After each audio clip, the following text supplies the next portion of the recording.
안녕하세요. 오늘도 차은살롱을 찾아주셔서 감사합니다. 인생사 세옹지마라는 말 다들 아시죠?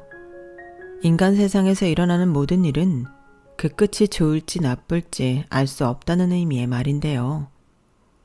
저는 얼마 전에 있었던 일로 인해 이 말을 다시금 생각해보게 되었습니다. 남편과 결혼해 산 지 23년이 되는 동안 저는 시댁에서, 아니 정확히는 시어머니한테 사람 취급 한번 제대로 못 받고 살아야 했어요. 늘 든든한 내 편이 되어주었던 남편과 맏며느리 사랑이 지극하셨던 시아버지가 아니었다면 오늘날까지 결혼 생활을 지속할 수 없었을 정도로 어머님은 저를 무척이나 힘들게 하셨어요. 사람이 사람을 미워하는 데는 그만한 이유가 있어야 마땅하잖아요. 그런데 저희 어머님이 그런 것도 없이 무턱대고 저를 미워했던 탓에 저로서는 서운함과 서러움은 더했었죠. 그런데 최근 몇 년 전부터 제 친정에 안 좋은 일이 연달아 생기면서 시어머니와의 악연에 종지부를 찍게 되었지 뭐예요. 남들이 보기에는 별것 아닌 일일지 모르겠지만 23년간 저를 옥죄어오던 지긋지긋한 시어머니의 멸시와 차별이 한순간에 날아가 버리는 일이었기에 기쁜 마음으로 사연을 보내게 되었습니다. 저희 집은 IMF 이전까지만 해도 꽤 잘 사는 축에 속했어요. 아빠는 저희 외조부께 물려받은 회사를 운영하고 계셨고 부모님 명의의 아파트와 경기도 일대의 땅, 그리고 5층짜리 빌라도 한 동 가지고 계셨으니까요. 아빠는 기사가 딸린 회사차를 타고 다니셔서 저랑 남동생은 엄마 차를 타고 등하교를 했어요. 엄마는 전업주부였지만 어지간한 직장인보다도 바쁜 생활을 하셨어요. 오전에 저희 남매 등교를 도와주시고 이후엔 백화점 문화센터에서 하는 꽃꽂이며 지점토 공예 수업을 들으시고 그 밖에도 수영과 테니스도 배우러 다니셨거든요. 거기다 틈틈이 명강사분들의 강의도 들으러 다니시고 연극이나 전시회 관람도 하셨어요.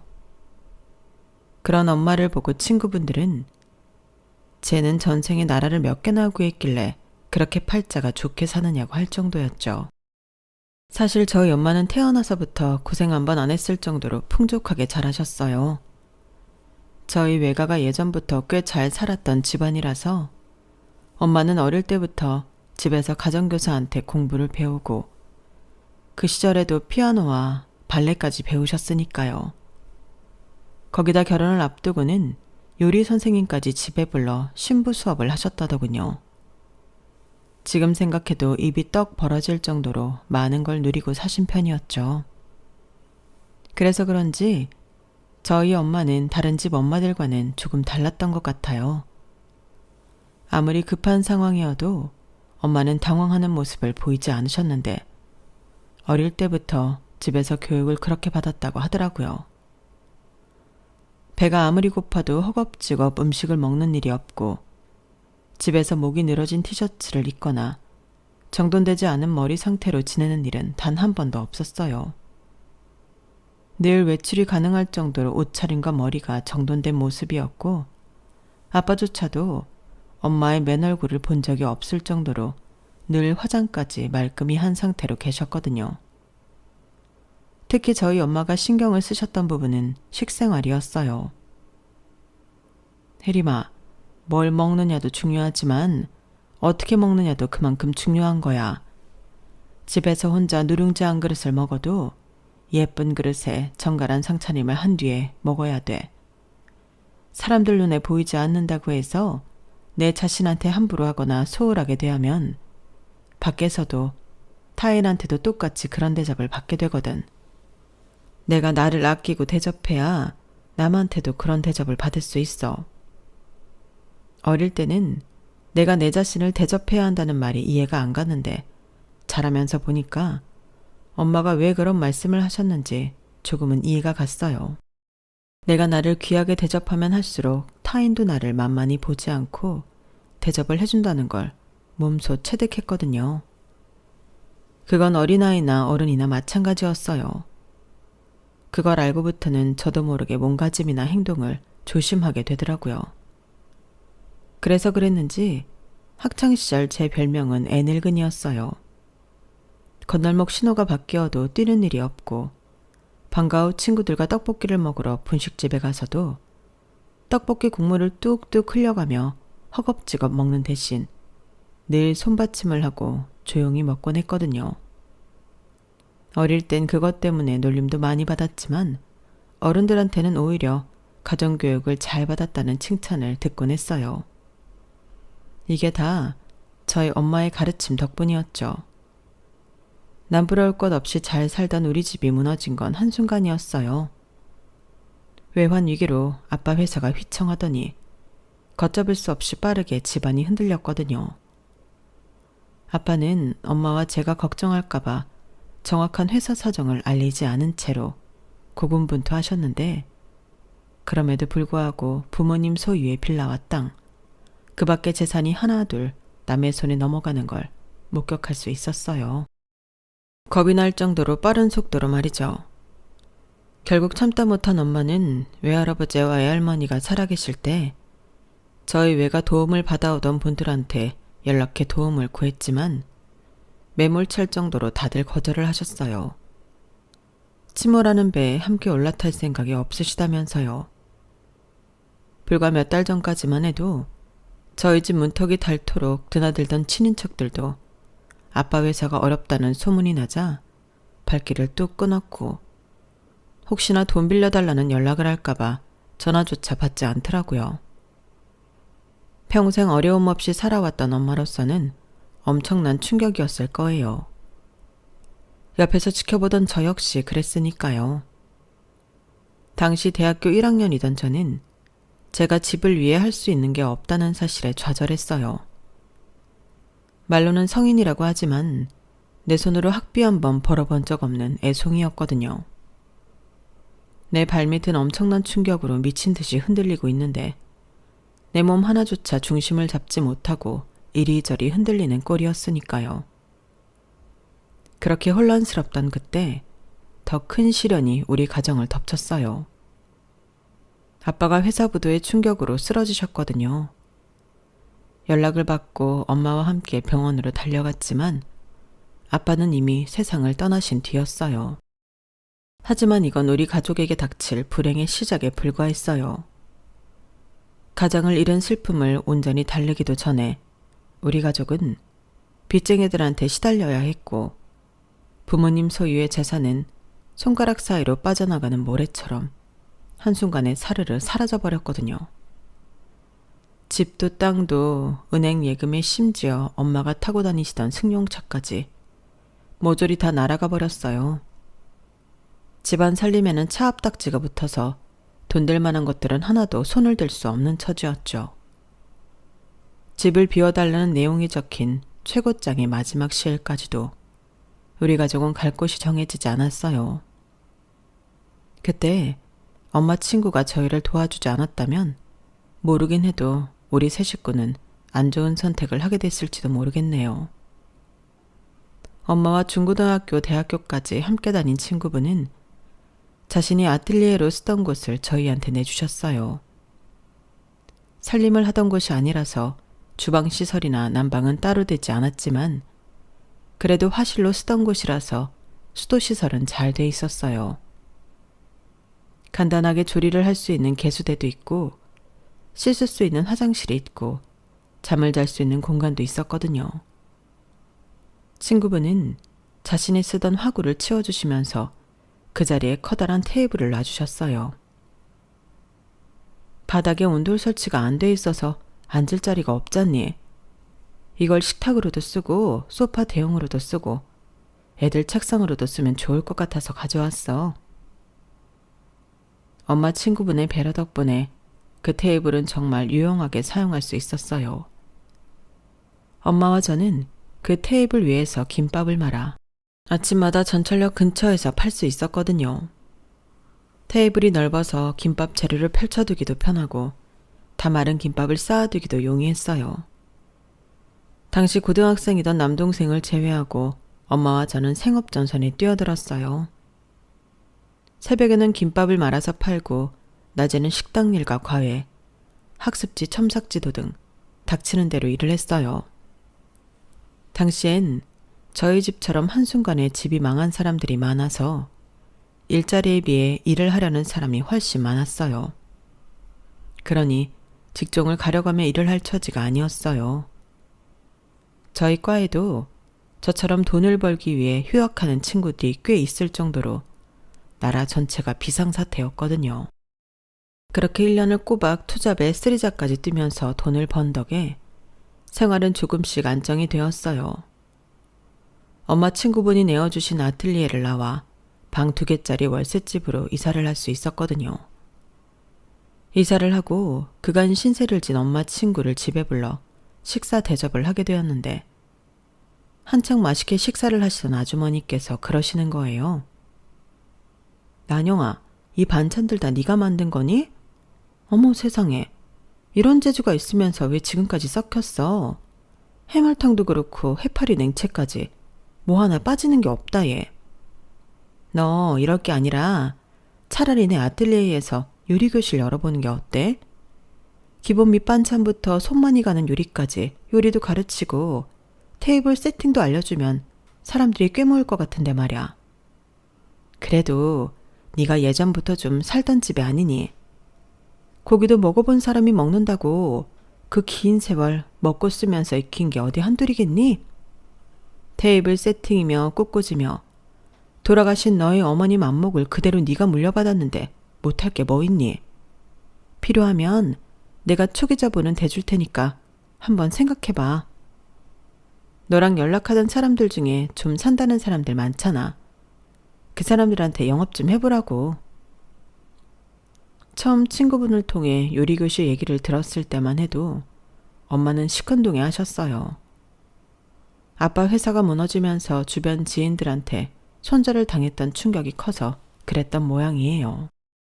게다가 당시에 엄마는 평일엔 도시락 공장에서 일을 하셨고 주말엔 한정식집에 나가 주방 일을 하고 계셨기 때문에 당장 그 일을 그만두기도 좀 그런 상태였거든요. 어찌됐든 간에 우리 식구가 월세방이라도 얻어 나오는데 일조했던 일터라서 엄마로서는 쉽게 박차고 나오기 힘드셨을 거예요. 그런데 일이 되려고 그랬는지 일터에서 일이 생긴 거예요. 엄마가 일하던 도시락 공장에서 싸움이 벌어진 거예요. 그 일로 엄마는 공장 일을 그만두게 되었어요. 사실 저희 엄마가 싸움을 벌인 당사자는 아니었는데 어이없게도 불똥은 저희 엄마한테 튀고 말았거든요. 공장에 새로 들어온 50대 아주머니 한 분이 거짓 소문을 퍼뜨렸던 모양이에요. 공장장이 직원 중 한 사람이랑 바람을 피우는데 그래서 그 여자는 잔업도 빼주고 일당도 더 쳐준다고 말이죠. 문제는 공장장의 내연녀로 지목된 사람이 저희 엄마였다는 거예요. 그 일로 공장장 부인이 공장까지 찾아와 난리를 쳤고 그때까지만 해도 무슨 일로 싸움이 났는지 영문을 몰랐던 엄마는 강 건너 불보듯 하던 엄마는 얼떨결에 공장장 부인한테 머리채를 잡히고 만 거예요. 다짜고짜 쌍욕을 퍼부어대며 머리채를 잡고 끌고 다니는 바람에 저희 엄마는 반격도 못하고 질질 끌려다니고 말았어요.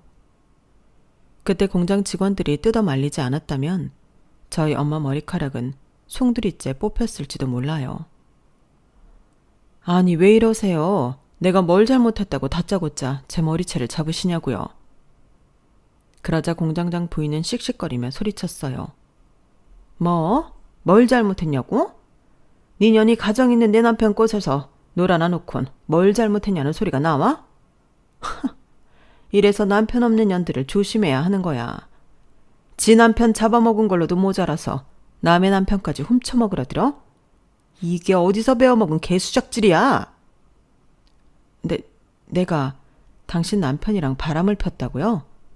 내가 왜요? 아니 증거라도 있어요? 내가 그랬다는 증거 있냐고요?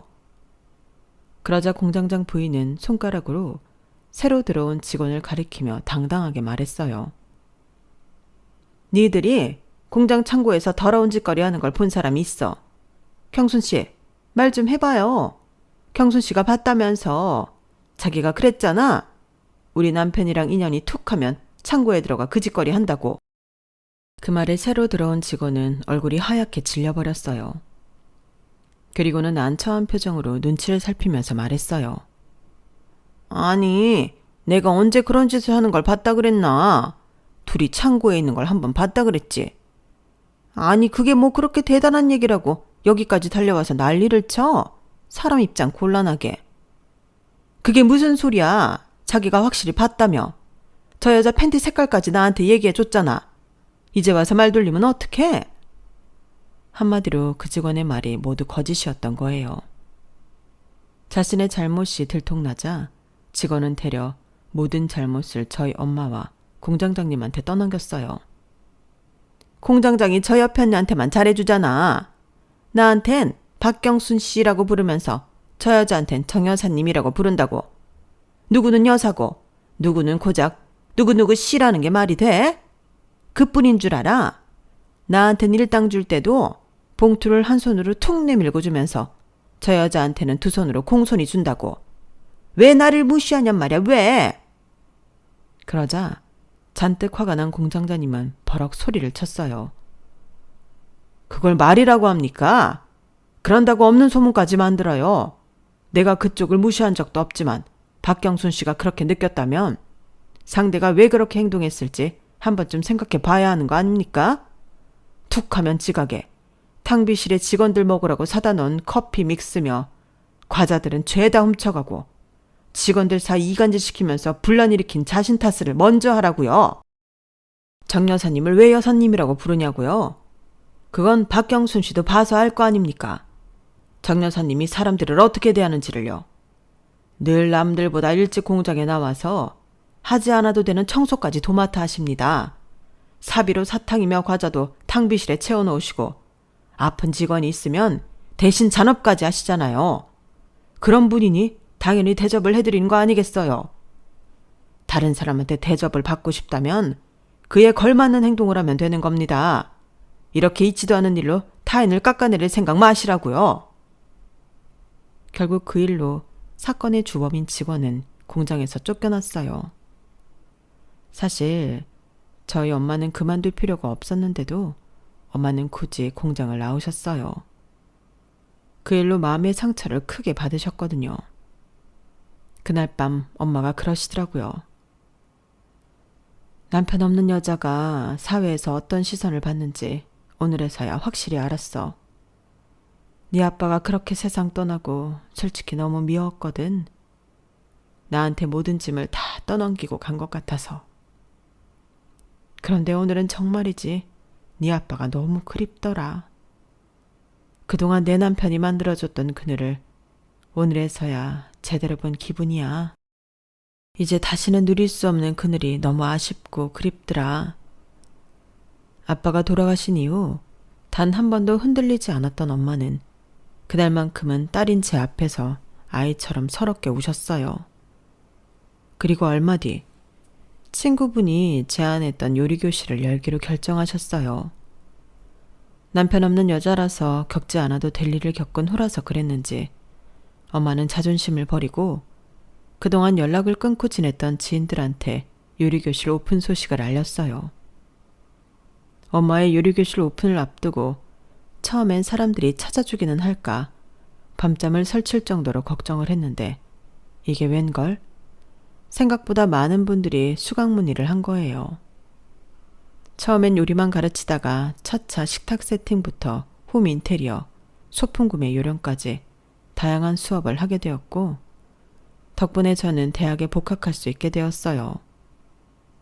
제 동생 역시 학비 걱정 없이 대학에 입학할 수 있었고요. 입소문을 타고 수강생이 많이 늘어가자 더 넓은 공간이 필요해서 요리교실을 이전하게 되었어요. 수강생 중에 건물을 여러 개 가진 분이 계셨었는데 그분이 시세보다 저렴한 가격에 건물 일부를 임대해 주셔서 엄마는 좀 더 본격적으로 사업을 시작할 수 있게 되었죠. 사업가의 딸로 태어나 결혼 후엔 사업가의 부인으로 살아왔던 엄마의 이력은 그동안 어깨너머로 경영을 경험해왔던 덕이었는지 뒤늦게 사업가로 꽃을 피우게 되었어요. 가정주부로만 살아왔다는 게 믿어지지 않을 정도로 놀라운 사업 수완을 발휘하셨거든요. 대학을 졸업한 저는 엄마를 도와 함께 홈 디자인 사업에 뛰어들었어요. 사업이 커진 만큼 버는 돈에 비해 시간과 손이 많이 가는 요리교실은 문을 닫고 대신 가구와 인테리어, 소품 수입에 집중을 했어요. 요즘 한창 강남과 성수동 일대에서 성행하는 인테리어 편집샵을 남들보다 일찍 시작한 거죠. 가구는 일반인이 쉽게 구입할 수 있는 중저가부터 유명 가구 디자이너의 작품을 비롯해 정식으로 한국에 수입되지 않는 고가의 가구까지 다양하게 판매했어요. 때문에 해외 출장도 자주 다녀야 해서 저는 1년의 반은 해외에서 보내게 되었어요. 그러다 벨기에 출장 중에 여행객이었던 남편을 만나 2년가량 연애를 하고 결혼까지 이어지게 되었죠. 저희 아버님은 제 또래의 아버지들이 그렇듯 가정보다는 일에 치중하는 분이셨어요. 기념일도 챙길 줄 모르고 아내와 자식들한테 사랑한다는 말도 입 밖으로 내뱉지 못하는 분이요. 말 안 해도 어련히 알아주겠지 하는 생각으로 그저 내 가족을 위해 밤낮 없이 일을 하셨지만 그래서 더더욱 가족과는 거리감이 생기는 안타까운 경우의 전형이었어요. 20살이라는 어린 나이에 아빠를 잃은 저로서는 아버님이 참 안타깝게 느껴지더라고요. 그래서 남편과 연애를 하던 무렵부터 종종 아버님 회사로 찾아가 점심 식사도 같이 하고 때로는 아버님을 모시고 미술관 데이트도 했어요. 우리 아빠가 살아계셨다면 저와 함께 했을 것들을 아버님과 함께 한 거였죠. 아버님, 저는요, 재원 씨랑 결혼한 뒤에도 종종 이렇게 아버님이랑 따로 데이트를 하고 싶어요. 제가 성인이 되자마자 아빠가 일찍 돌아가셔서 아빠랑 같이 해보고 싶었던 걸 못한 게 많거든요. 그거 앞으로 아버님이 저랑 해주셔야 돼요. 그래 주실 거죠? 아들만 둘이 있는 집에서 무뚝뚝한 자식들만 보다가 살가운 며느리감을 보니 아버님 마음이 동했던 탓일까요? 아버님은 한 번도 저희의 데이트 신청을 거절하신 적이 없어요. 그건 결혼을 하고 제가 정식 며느리가 된 이후에도 마찬가지였어요. 앞에서 말씀드린 것처럼 저는 남편과 아버님께는 조금도 불만이 없을 정도로 넘치는 사랑을 받았어요. 하지만 어머님과의 관계는 완전 반대였어요. 결혼을 앞두고 시댁에 인사를 드리러 갔을 때부터 저를 바라보는 어머님의 시선이 곱지 않았거든요. 남편과 아버님이 워낙 강하게 결혼을 밀어붙이는 바람에 어머님은 쉽게 백기투항을 하셨지만 그렇다고 온전히 저를 받아들인 건 아니었던 모양이에요. 남편과 아버님이 안 보는 데서는 늘 싸늘한 표정으로 저를 대하셨거든요. 제가 유럽 출장을 갈 때마다 어머님 선물은 빠뜨리지 않고 사오곤 했는데 어머님은 그때 제가 사다 드리는 선물을 단 한 번도 사용하지 않으셨어요. 몇 년이 지난 뒤에야 어머님이 그걸 어떻게 아셨는지 알게 되고는 마음에 상처를 입고 말았죠. 하루는 시동생이 여자친구와 함께 제 사무실로 찾아왔는데 글쎄 그 여자친구가 제가 어머님께 선물한 목걸이를 하고 있지 뭐예요. 그 제품은 한국에 수입이 안 되는 디자이너 작품이라서 쉽게 구입할 수 없는 건데 말이죠. 그래서 그 목걸이를 어디서 샀냐고 물었더니 아, 이거요? 재민 씨가 우리 만난 지 100일 됐을 때 선물해 줬어요. 예쁘죠? 이거 한국에는 안 파는 거예요. 제가 인터넷 서치를 해봤는데 갤러리아에도 없더라고요. 지은아, 그 얘기 그만해. 시동생은 신이 나서 떠드는 여자친구의 말을 막으며 제 눈치를 살폈어요. 그리고는 여자친구가 화장실에 간 사이에 제게 이실직고를 하더라고요. 실은 엄마가 버린다고 하길래 제가 달라고 했어요. 형수님이 선물한 건데 버리기 아까워서. 제가 이 말 했다는 거 엄마한테 말하면 안 돼요. 엄마 성격 알잖아요. 꼬투리 하나 잡으면 아주 질릴 때까지 사람 들들 볶는다고요. 형수님, 저 좀 살려주세요. 통 사정을 하는 시동생을 보니 뭐라고 더 할 말이 없었어요. 그래서 어머님께는 비밀로 하겠다고 했죠. 그랬더니 고마워서 그랬는지 안심을 해서 그랬는지 그동안 어머님이 제게 받은 선물을 어떻게 했는지 시시콜콜하게 다 전해주더라고요. 꽃바구니는 그날로 가사 도우미를 시켜 쓰레기통에 쳐넣었고 옷이며 향수, 화장품들은 일하는 사람들한테 가져가라고 했다는 거예요. 거기다 저희 엄마가 어렵게 구해서 보내드린 질 좋은 한우는 몽땅 삶아서 개밥으로 줬다고요. 시동생의 말을 듣는 내내 속에서 우라가 치밀고 서운하고 분한 마음에 손끝이 파르르 떨릴 정도였어요. 그 일이 있고부터는 어머님께 꽃 한 송이조차 선물한 적이 없어요. 타인의 호의를 고맙게 받아들일 준비가 안 된 사람한테는 아무것도 주지 않겠다 마음 먹었거든요. 그렇게 20여 년이 흐르자 이제는 오히려 어머님이 그러시더라고요. 예, 다른 집 며느리들은 시어머니한테 철마다 화장품이며 옷이며 선물한다는데 너는 어떻게 된 애가 그런 사소한 것조차 안 하고 사니? 그러고도 네가 맏며느리야? 작은 애 좀 봐라. 몇 푼 안 되는 월급 받으면서도 내 생일마다 꽃바구니 보내고 스카프며 립스틱이며 올 때마다 사들고 오잖니. 어떻게 손아랫사람도 하는 걸 너는 평생 안 하고 사니? 너희 집에서는 시어머니 대접을 이렇게 하라고 가르치니? 네가 이렇게 싸가지 없는 애인 줄 모르고 우리 바깥 양반은 맏며느리라면 사족을 못 쓰지. 아, 여우 같은 것. 지 시아버지를 어떻게 꼬셨길래 그 목석 같은 양반이 그러나 몰라. 어머님이 그런 소리를 할 때마다 요즘 말로 할만 하안이었어요. 할 말은 많지만 하지 않겠다는 거죠. 제게 선물 타령을 하기 이전에 어머님 당신이 어떤 짓을 하셨었는지 떠올려 보시라 말하고 싶은 걸 입에 꾹 담고 끝까지 내뱉지 않았거든요. 그 말을 내뱉는 순간 저 역시 어머님과 똑같은 수준이 되기 때문이었어요. 그리고 상대가 답답해할수록 제가 어머님께 가한 형벌이 더 빛을 발하게 되니까요.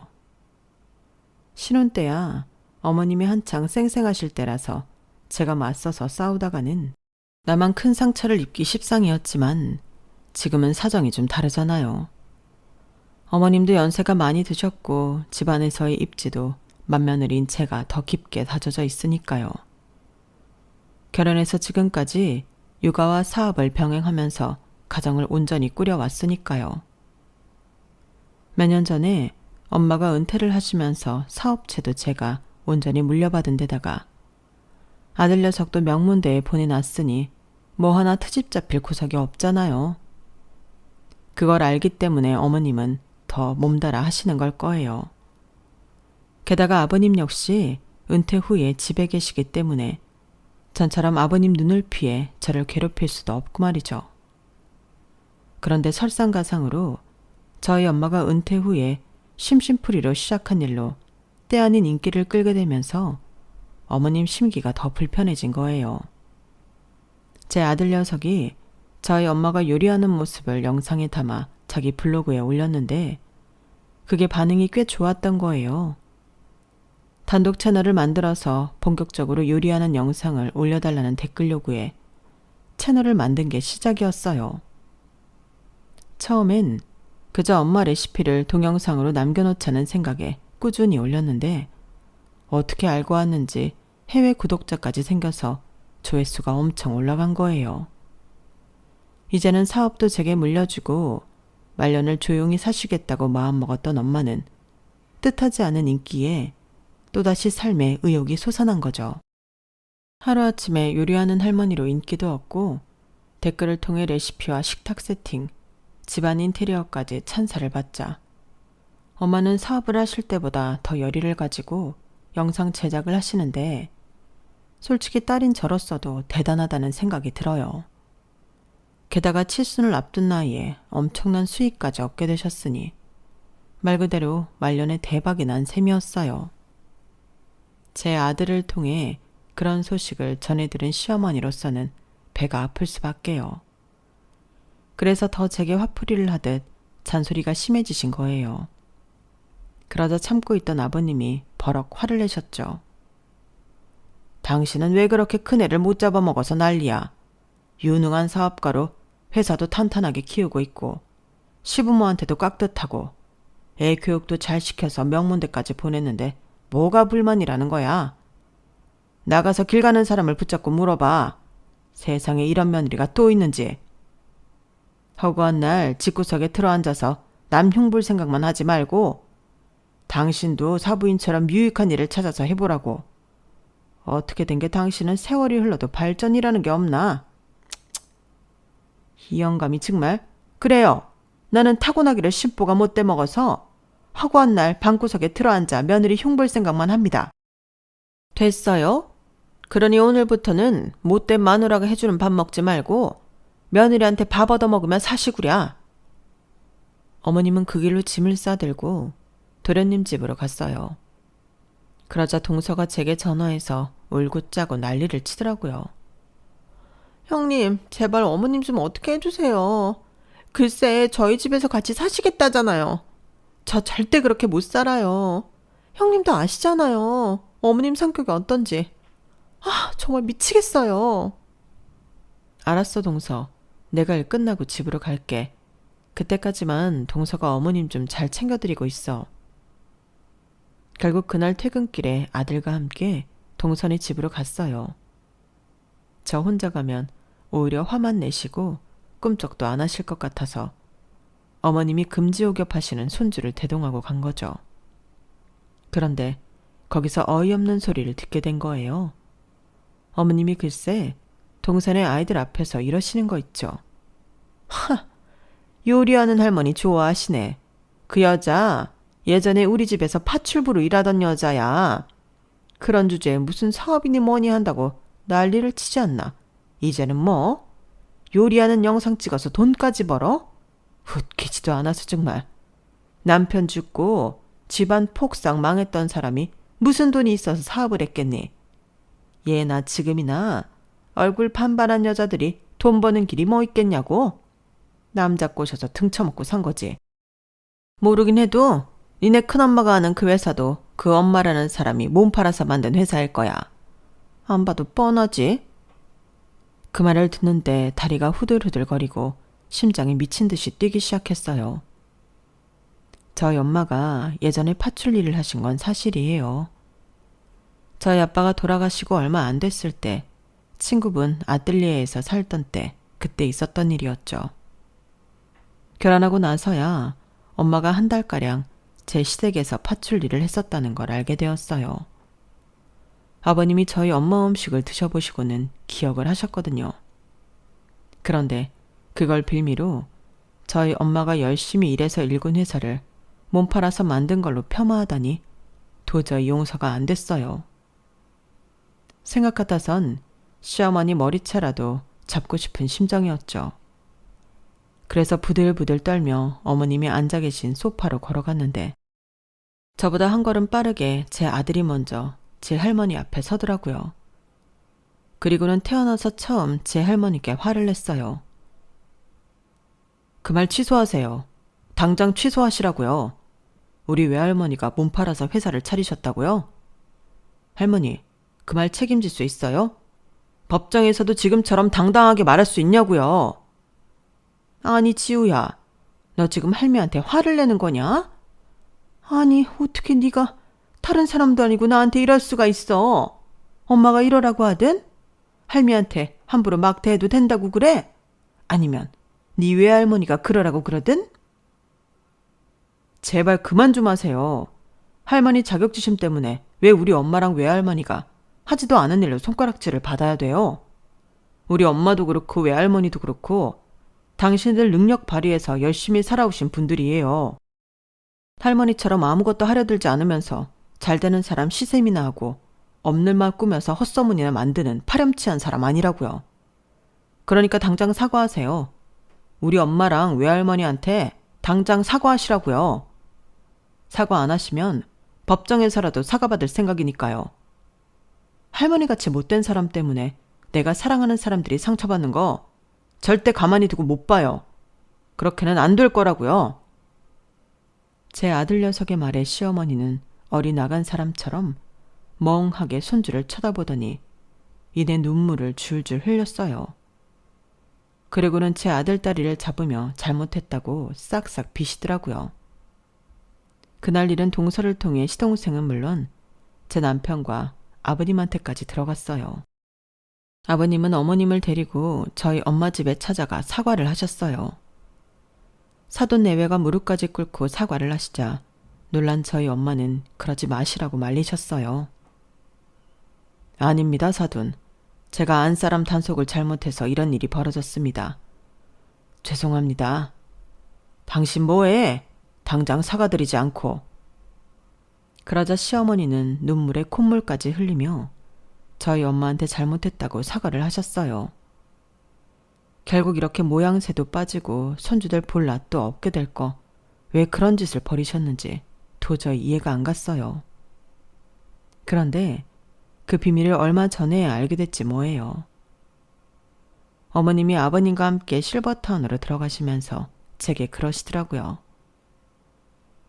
사실 난 말이다.